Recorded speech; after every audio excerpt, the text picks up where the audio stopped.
Hello everyone. Good evening. Ayan.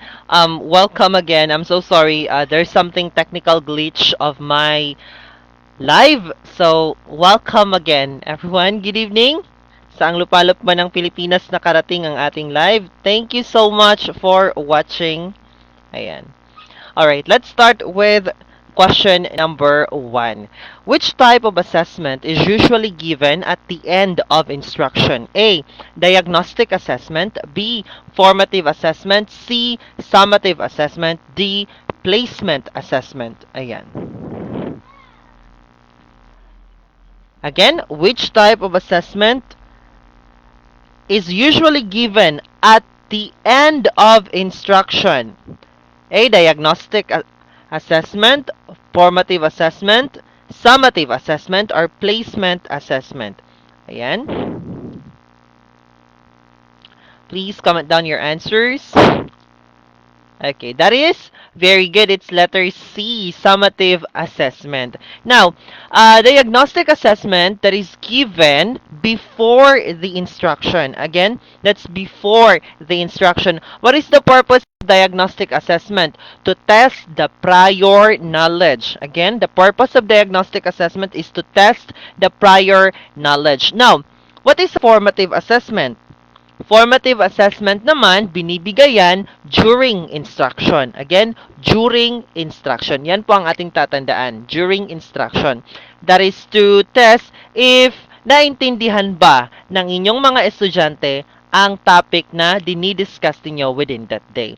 Alright, now, placement assessment naman, okay, that is to use place the students in appropriate levels or classes. So, usually, binibigay yan or ginagawa yan sa mga college entrance test kasi may mga university na nagkakaroon ng college entrance test that is to know or to determine kung saang program ang pupwede mong i-enroll. Yan. Okay. Again, pag sinasabi nating assessment given at the end of instruction, that is very good. It's summative. Before the instruction, that is diagnostic. During instruction, okay, that is very good. It's formative. All right. Next, let's go on to question number 2. A teacher gives a quiz after discussing the lesson to check understanding. After discussing the lesson to check understanding. What type of assessment is used? Okay, napaka-tricky ng question na ito. But you have to analyze carefully. Ang sabi, si teacher daw ay magbibigay ng quiz pagkatapos ng kanyang discussion. Anong assessment ang ginamit? Is it summative, formative, diagnostic, or standardized? Again, napaka-tricky ng question. But intindihing mabuti, unawaing mabuti. Ano kaya ang sagot? Hello everyone, thank you so much for watching. And I hope na you're okay with there. Ayan, no? Thank you so much. Please join our live. Ayan. Huwag ho kayong mahihiya. Welcome po kayo sa ating live. Join now, everyone. Okay. What is your answer? Write down your answer or comment down your answer.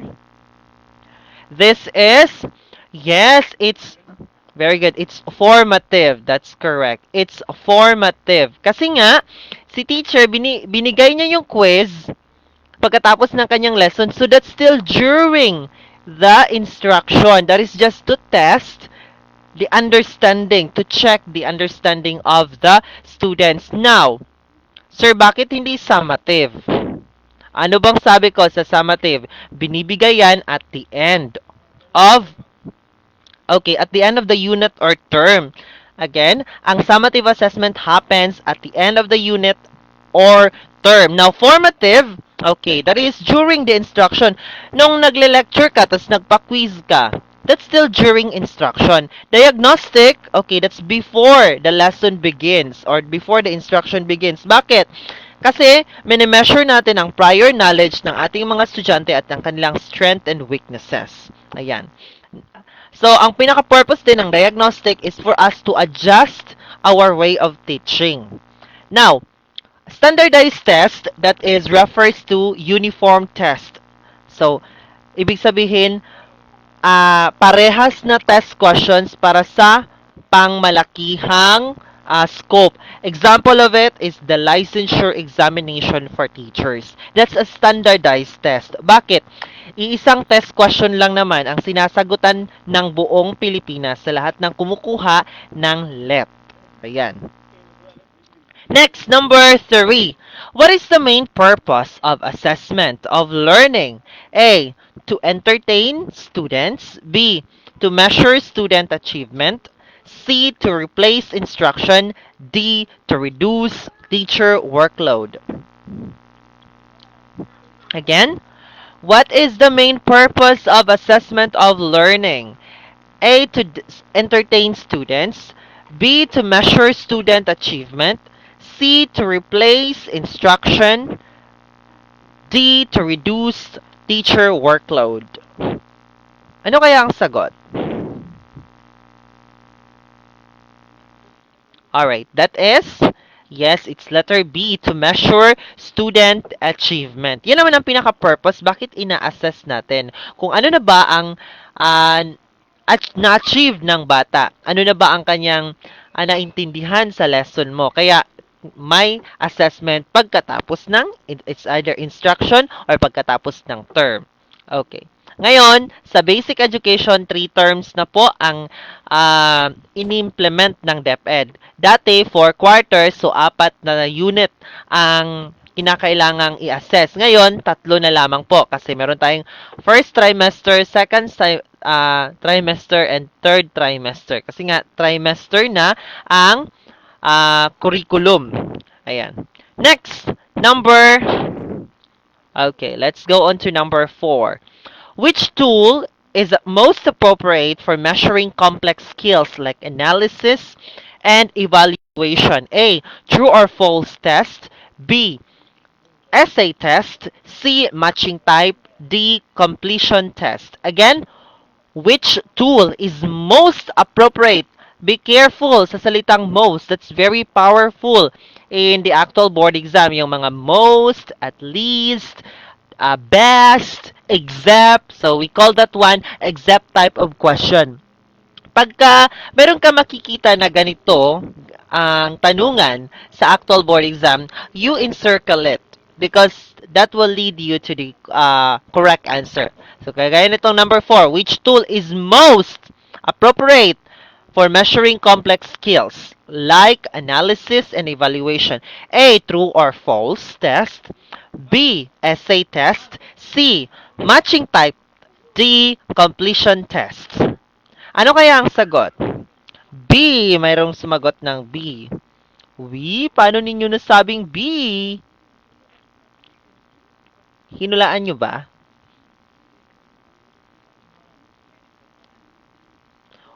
May mga LPT pa na nagsipa rito. LP2 na ang mga ito Kayo Anyway, thank you so much. Ayan. The correct answer is yes, that's letter C, essay test. Bakit hindi true or false? Kasi si true or false ay recall or recognition only. Paano mo nasabi, sir? Halimbawa, ang tanong ganito. Jupiter is the smallest planet. True or false? Okay. Definitely false. Bakit? Ano ba si Jupiter? Okay, si Jupiter ay the biggest planet. Very good. Now, bakit si essay test ang pinaka-appropriate? Kasi nga, di ba pag gagawa ka ng essay, maglalatag ka ng facts. I-explain mo bakit ito, bakit ganyan. I-analyze mo din ang lahat ng ideas na na-exhaust ninyo. Gets? Again, halimbawa, bibigyan ka ng topic, gawan mo ng descriptive essay or argumentative essay. Hello, Sir Brian. I miss you too. Congratulations po. Gagawa ka ng essay about this topic. Is the implementation of war on drugs of President Duterte ethical? Or hindi ba? Maglalatag ka ngayon ng facts based on Okay, based on the implementation of war on drugs of President Duterte. Now, you will, of course, you will put your POV or your point of view, and you will let your reader decide kung ano ba, it is ethical or non-ethical. Pwede rin na sa inyong essay, meron kang side. Halimbawa, sasabihin mo, it's unethical. Bakit? I-explain mo na ganito, hindi siya ethical, it's unethical because it violates human rights, it violates chu-chu-chu, uh, what do you call this? It kills innocent people. So you're able to explain your side, and you will analyze as well. Why is that your point of view? I mean to say um, your point of view. Tama. Bakit yan ang pinili mong side? Bakit ikaw ay nasa negative? Yun. Now, bakit hindi naman matching type? Of course, the matching type is very okay. Related terms pa rin yan. And that's still recall. It focuses recall. Halimbawa, a matching type, an organ that pumps blood. Ano ba yun? O, i-connect mo. Halimbawa, A, B, C, D. Brain, heart. So, i-connect mo si heart doon sa kanyang definition. 'Di ba? Yan yung matching type. So, mean to say, it belongs to the lower order thinking skills. Now, completion test, okay, that requires factual answers only. Ibig sabihin, mayroon at mayroon siyang tumpak na sagot. Next, number 5. What type of test ensures fairness and uniform scoring procedures? A. Subjective test. B. Objective test. C. Performance test. D. Essay test. Again, what type of test ensures fairness and uniform scoring procedure? Uniform scoring procedure. Is it subjective test, objective test, performance test, essay test? Ano kaya ang sagot? Uy, may nag-comment kanina. Ano to? Ano tong comment niya? Saan na po? Nag-pertain siya nito sa ano? Sa sinabi kong uh, we will have what I call this? A lecture today. Ayan. Please comment down your answers.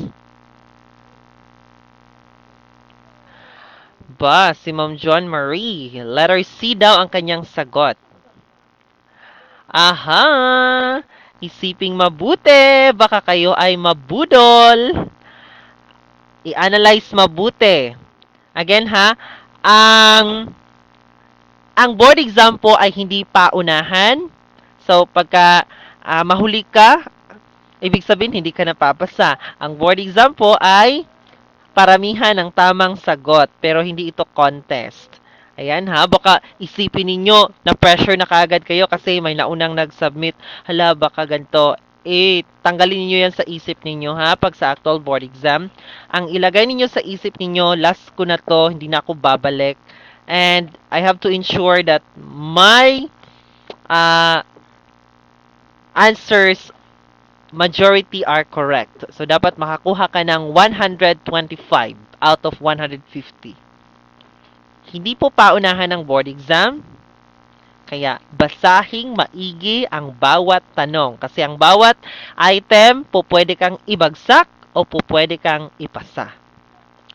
Ano ang sagot? This is objective. Kasi nga, uniform scoring procedure, iisa lamang yung scoring procedure. That's objective test. Now, a subjective test, okay, it requires the scoring may vary depending on evaluator. Pagka subjective yung test, yung pagka-score is depende sa evaluator. Halimbawa, ang isang evaluator, para siyang judging. Ganon. Halimbawa, sa kanya, maganda ito. So, okay, mataas. Sa isa naman, hindi siya maganda. So, mababa. Ganon. Now, objective, okay, it has clear, definite answers and uniform scoring. Now, ano naman yung iba? Okay. Performance test, okay, that focuses on skills, performance, not uniform answers. And our essay, okay, that requires judgment in scoring. So, kinakailangan ng, anong kailangan? Pagka-essay, rubric. Ano yung dalawang uri ng rubric natin? We have the holistic and the analytic. Ayan. Next, number 6. A teacher uses rubrics in grading student projects. What is the purpose? Okay. Sige, ano daw ang purpose ng rubrics sa pag-grade ng mga projects ng mga estudyante? To make grading subjective, to ensure fair and consistent scoring, to confuse students, to reduce student participation. Again, a teacher uses rubrics in grading student projects. What is the purpose? To make grading subjective, to ensure fair and consistent scoring, to confuse students, to reduce student participation. Sige nga. Bakit ba kailangan ng gray rubrics? Bakit kaya? Sir, wala lang kasi required siya. Ganun ba? Ano ba ang pinaka-purpose niyan? Sir, wala lang kasi ganun siya, sir. Need siya. Ganun ba? Okay, for those who want to join sa aming private group, doon po namin ina-upload ang mga bagong mock exams at saka mga notes din for LEP. Ayan. And starting on June, we will be posting the lecture proper. So, magbabago po ng schedule kung meron po tayong focus na mga competencies. So, first week, probably, Gen Ed lahat. So, lahat ng courses under Gen Ed. Tapos, by next week, Prof Ed naman para yung pag-aaral ninyo ay organized and smooth. Para hindi siya parang, para kayong mababaliw kasi ang daming sinasaksak sa utak. So, yeah. We will do it for you guys. We will do it for you campers para pumasa ang lahat. So, tulungan ninyo yung sarili ninyo, ha? Kasi, kahit gaano pa kamahal ang review center na i-enrollan mo, kung ikaw sa sarili mo hindi mo tinulungan, wala at wala pa ring mangyayari. Kasi, the review centers are not, tawag nito? Guarantee na papasa ka. So, nasa sarili mo pa rin yan. It's you and yourself. Yeah. Sir, wala akong review center kasi wala akong pera. Eh, dito ka sa akin manood. Ayun lang. Ang dami namin mga online lecturer. Manood kayo dyan. Meron at meron kayong matututunan yan. Ayan. So, what is your answer? Hello, may sumagot ng D. Number 6. Pakilagay na lang po ng number kung magko-comment kayo ng inyong sagot. Kasi, hindi ko po alam kung saang number yan. Sige nga, Sir Stephen. Tama kaya? Okay, very good, Sir Stephen. That's correct. The purpose of rubrics is to ensure fair and consistent scoring. Ayan. Yung walang pinapaboran. So, kasi magtataka si estudyante, bakit 96 lang yung project namin? Eh, marami kaming kolorete. Ganyan, ganyan. Sasabihin naman ng ibang group, Sir, bakit 92 lang yung sa amin? Eh, mas bongga yung sa amin, may mga pailaw-ilaw pa. So, there, ma-explain ninyo bakit ganito yung score nila, anong, ano ba tawag nun sa rubric? Anong item ba doon ang nagkulang sila? So, yan. So, there will be, what you call this? A justification sa score ng mga estudyante. Kasi alam nyo, yung mga estudyante natin, lalo na yung mga first section, napaka-competitive niyan. Yung tipong isang puntos, tinatanong pa nila. Ayan. Yes, laban LPT, walang imposible. Kahit ikaw ay self-review lamang, kaya mong itap ang board exam. Dahil ang nagsasalita ngayon ay isang proud self-review po. Yan. Nanunood lang ako noon kung kani-kaninong mga nagle-lecture dyan. At meron naman akong natutunan. Ayan. Basta, ang mahalaga, seryosohin ninyo ang inyong review. Huwag tatamad-tamad kasi pag labas ng let result tapos wala doon yung pangalan mo, ay nako, para kang sinakluban ng langit at lupa. Yon, masakit bumagsak, totoo yan. Pero pag mag-aral ka ng mabuti, walang tsamba. Walang rason ng Diyos na hindi niya ibibigay yan sa'yo. Dahil lalo pat nakita niya kung gaano ka kasigasig na nag-aral ng maigi. Ayan. Next, number 7. Which assessment focuses in real-life tasks or performance? A. Paper and pencil tests. B. Performance-based assessment. C. Multiple choice test. D. True or false test. Tingnan mabuti. Focuses real-life tasks or performance. Anong assessment ito? Is it paper and pencil tests? Nakafocus ba yan sa real life? Oo, sir, yung mga tanungan. Performance-based assessment, nakafocus ba yan sa real life? Multiple choice test, does it focus on real life tasks? True or false test? Ayan. Sige kaya. Ano kaya ang sagot ng taong bayan?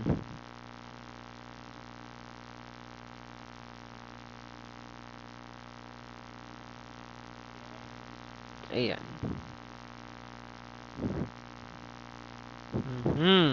Ano kaya ang sagot ninyo? Ma'am Floren, sabi niya, B. Bakit B? Dihara. Tatanungin ka, bakit B ang sagot? Yan na. Yan ang problema ngayon. Bakit C? B, sir, kasi performance. Ba, galing! Okay. Nakita mo yung tail.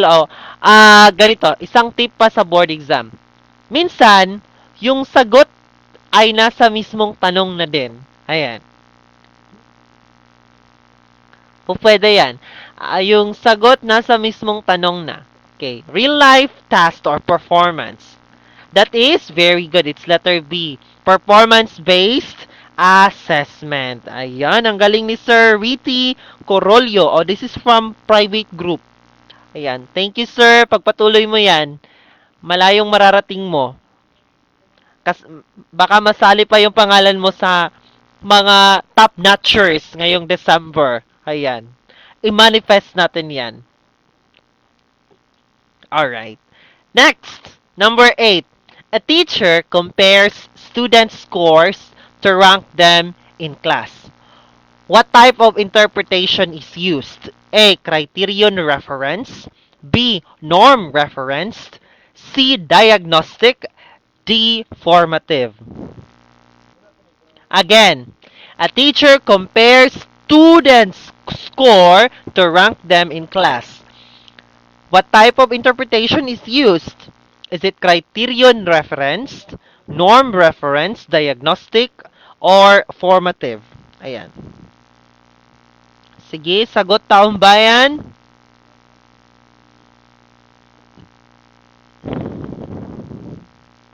Ano kaya ang sagot ng ating mga campers dyan?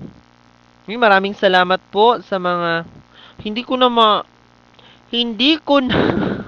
ma-share yung aking live. Bakit kaya? Sayang naman. Please support our page, Lighthouse Learning Camp. Please follow and also please share our live. And guys, ang live na ito ay mawawala po siya after 30 days. So, ida-download ko po pagkatapos ng lecture. Doon nyo na lang panuorin sa sa YouTube. Meron po tayong YouTube, Lighthouse Learning Camp. And sa mga gustong sumali sa aming private group, mag-message lamang po kayo sa aking Facebook account, FernJR Senyal Francisco. Ayan.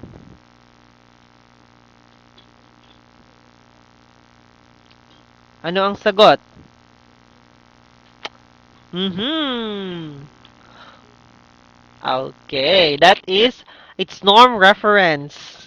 Again, it's norm reference. Ano ba si criterion? You compare performance to standards. Again, you compares performance to standards. Now, si norm reference compare students to each other. Again, it compares students to each other. Now, bakit yung diagnostic? Okay, gaya ng sabi ko, you just identify the weaknesses and strength of your students or the prior knowledge. Kailan niya binibigay ang diagnostic? Sige nga, kailan binibigay yung diagnostic? Ay, oo, haha, mali, sir. It's okay, at least, natuto. Pag sa review, huwag kayong matatakot na magkakamali. Kasi, laging sinasabi sa amin ng aming mga lecturers na pag nagkamali ka raw during review, mean to say natuto ka. So, okay lang magkamali sa review, wag lang magkamali sa actual board exam. Ayan. Okay, kailan ba binibigay ang diagnostic? Okay, before magsisimula ang instruction. Ano ang purpose? Okay, to identify the strengths and weaknesses of your students para malaman mo rin kung paano mo ba i-adjust yung iyong instruction. Ayan. Bakit? Sa tingin mo ba, lahat ng nilagay mo sa lesson plan, mai-implement mo yan sa actual na napagtuturo? Hindi. Kinakailangan mong i-modify. Kinakailangan mong i-adjust. Kasi meron mga estudyante na hindi ganon ka-fast learner. Kasi nga, diverse ang classroom. Now, formative, binibigay yan during instruction. Very good. Tama ka ba? Mali, sir. Okay, okay lang yan. Ang importante ay mahalaga. Yes, that's correct, sir. Corollo, diagnostic before. Ang galing. Ano naman yung summative? Kailan yan binibigay? At the end of the unit or term. Again, at the end of the unit or term. Okay, number 9. What is the main goal of formative assessment? Paulit-ulit na lang. A. Assign final grades. B. Monitor and improve learning. C. Rank students. D. Punish poor performance. Hala, grabe naman itong letter D. Napaka brutal. Sige. What is the main purpose or main goal of formative assessment? Is it to assign final grades? To monitor and improve learning? Rank students? Or punish poor performance? Nakakatakot ito pag ito ang naging teacher ko.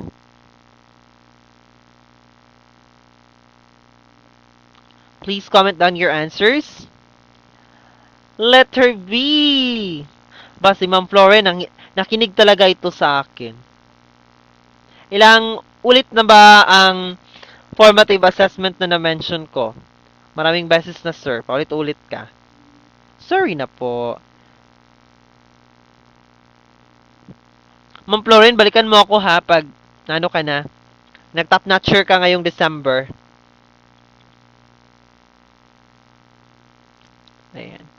Yung mga first na pumasa, nanood lang din sila sa akin. Tapos sabi nila sa comment, kasi sa TikTok ako nagla-live dati. Sir, balik ako sa iyo pagka naging LPT na ako. So, kinalimutan ko lang yun.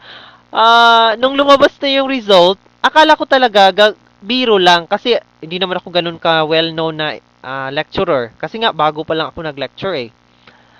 Bigla-bigla na lang, sumabog yung messenger ng TikTok ko. Kasi, ang dami nilang Sir, thank you, pumasa na ako. Sir, LPT na ako. So, ayan, nakaka-touch lang. So, akala ko, biro-biruan lang yon. Kasi, alam niyo na, while nagle-lecture ako, sabi ko, I'm giving them yung parang hope and yung good vibes para naman along the way sa lecture hindi ganun kabagot. So yeah, we're manifesting it na talagang papasa kayo.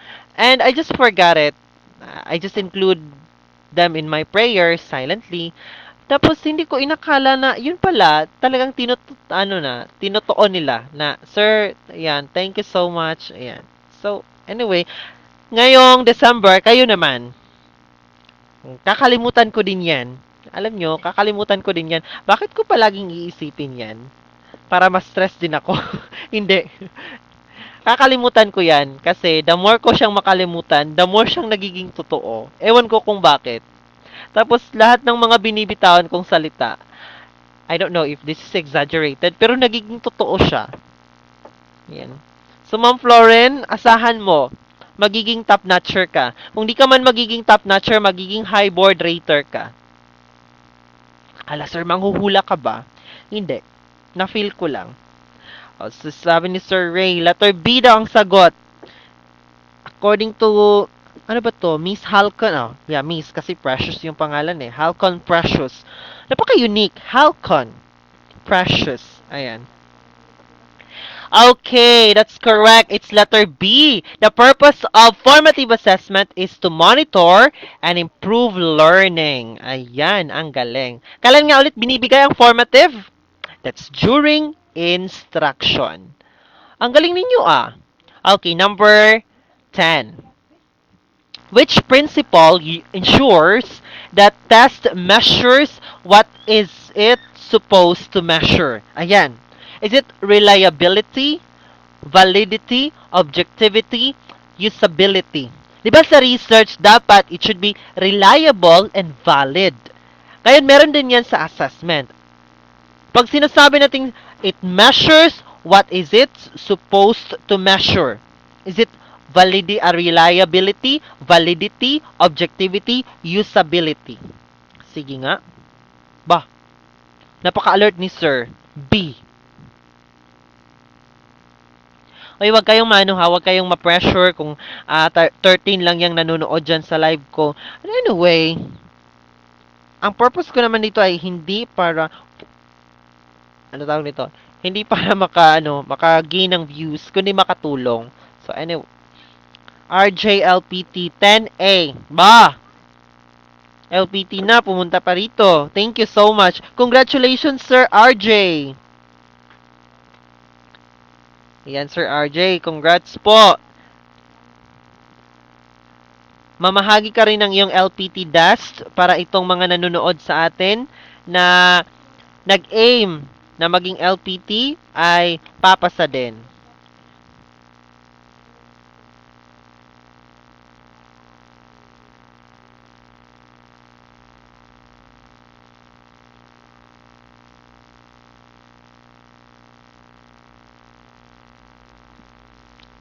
Okay, what is your answer? Comment down your answers. Okay. Okay, alright, no problem. Yeah, that's a very good manifestation. Ayan, i-declare mo talaga. Sir, alam mo, May din ako nag-declare na magiging LPT. Talagang sinulat ko yan doon sa timeline ng FB ko. Hindi ko yun inanpin hanggang sa pumasa ako. Andun pa yung pin post ko. As in, nilagay ko doon. Napaka-confident ano. Yun talaga yung shinare ko. I think May yata yon. May ko yun naka-pinned. May 2025. Tapos pumasa ako. Ayan. Ba! Galing ni Sir! Sir! Reliability related. Tingnan natin kung tama ba. It's validity. Na-scam ka, sir. Okay, the answer is validity. Again, when it measures, what is it supposed to measure? That is validity. Meaning to say, a reliability, consistency of result. Again, a reliability refers to consistency of results. Now, validity measures accuracy of the test. Para hindi malito, RC, reliability, consistency. VA, validity, accuracy. Ulitin ko para hindi malito. Reliability, consistency. Ano ang mnemonics? RCVA. Ulitin ko, RCVA. Reliability, measures, consistency. Validity, accuracy. Okay. Dapat accurate. Ayan. Sige ha. Ipipin ko ulit. May bago tayo. RCVA. Ayan. Ulitin ko. Reliability, it measures or it refers to consistency. Validity, it measures accuracy. Okay. Ayan. Next. Okay. Objectivity, it refers to unbiased scoring. Usability, ease of administration. Okay, next, number 11. A teacher gives a final exam at the end of grading period. At the end of grading period. What type of assessment is this? A. Formative assessment. B. Diagnostic assessment. C. Summative assessment. D. Peer assessment. I'm sorry. Again, a teacher gives a final exam at the end of the grading period. A. What type of assessment is this? A. Formative assessment. B. Diagnostic assessment. C. Summative assessment. D. Peer assessment. Ay, sir, nalito. Sorry. Ay, nalito, sir. Who? Nalito ka? Okay, ulitin ko. Pag sinasabi nating reliability, it refers to the consistency of result. Now, pag sinasabi nating validity, okay, it refers to the accuracy. So, meaning to say, it measures what is it to what is supposed to measure. Ay, nakakabulol ang Ingles. Ano ang sagot ng number 11?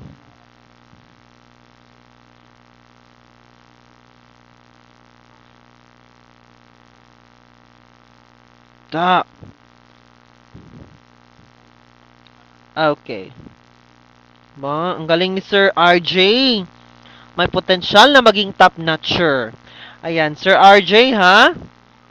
Diagnostic before, formative during, summative after. So, anong sagot dito, sir?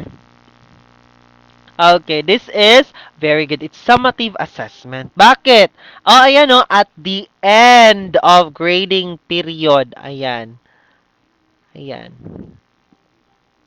That's the answer. It's okay.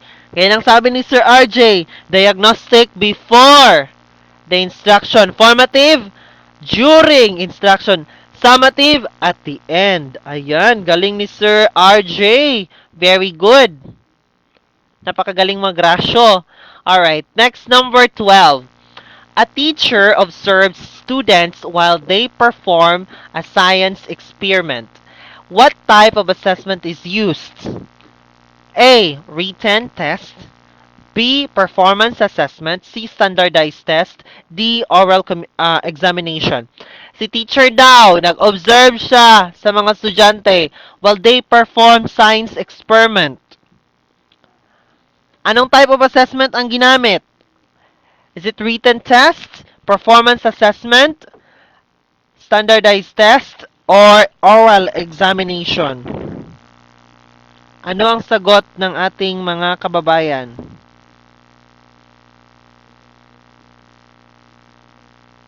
Thank you sa mga nag-like, and please don't forget to follow our FB page, Lighthouse Learning Camp.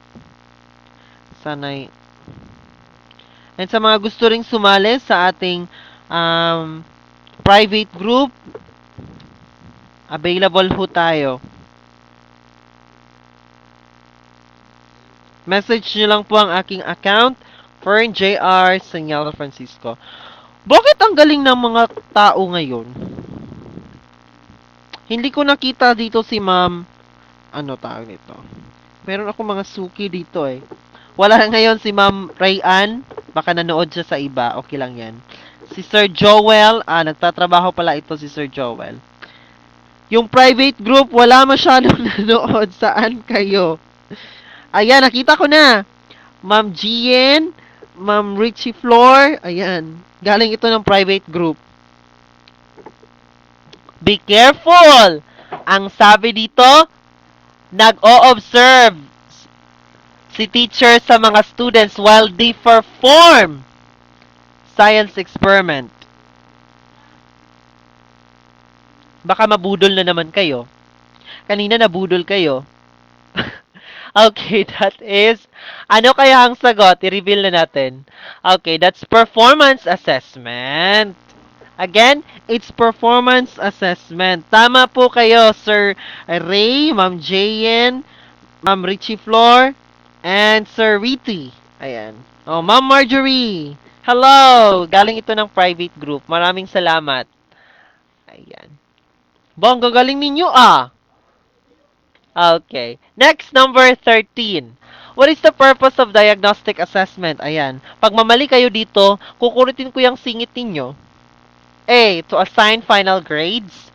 B. To determine prior knowledge and learning needs. C. To compare students. D. To evaluate final performance. Again, what is the purpose of diagnostic assessment? A. To assign final grades. B. To determine prior knowledge and learning needs. C. To compare students. D. To evaluate final performance. Ano ang inyong sagot?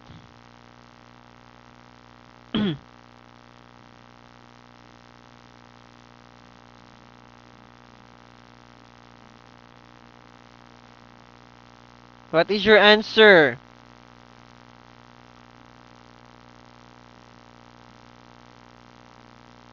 Sige nga.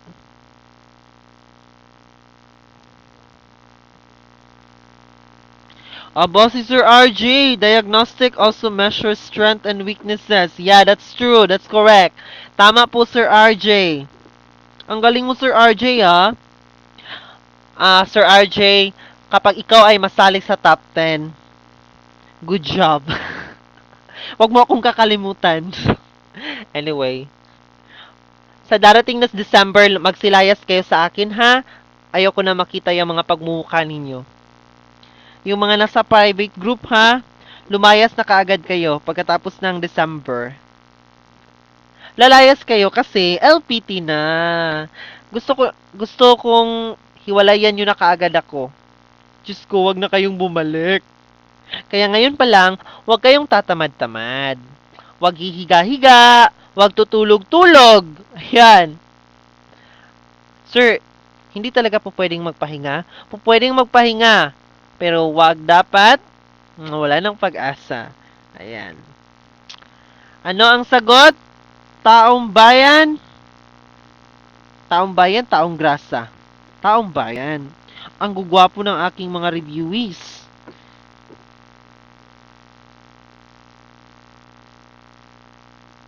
Sige nga. Ano ang sagot natin, people? This is very good. It's letter B, to determine prior knowledge and learning needs. It also measures the strength and weaknesses of your student. Ayan. Now, let's go on to number 14. A teacher uses a checklist to record students' participation in a group work. What tool is used? A. Rubric. B. Anecdotal record. C. Checklist. D. Essay. Ba't may natawa? Ay, okay.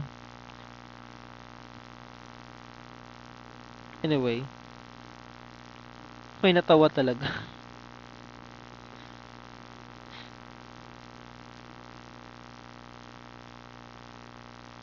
Okay. Ano ang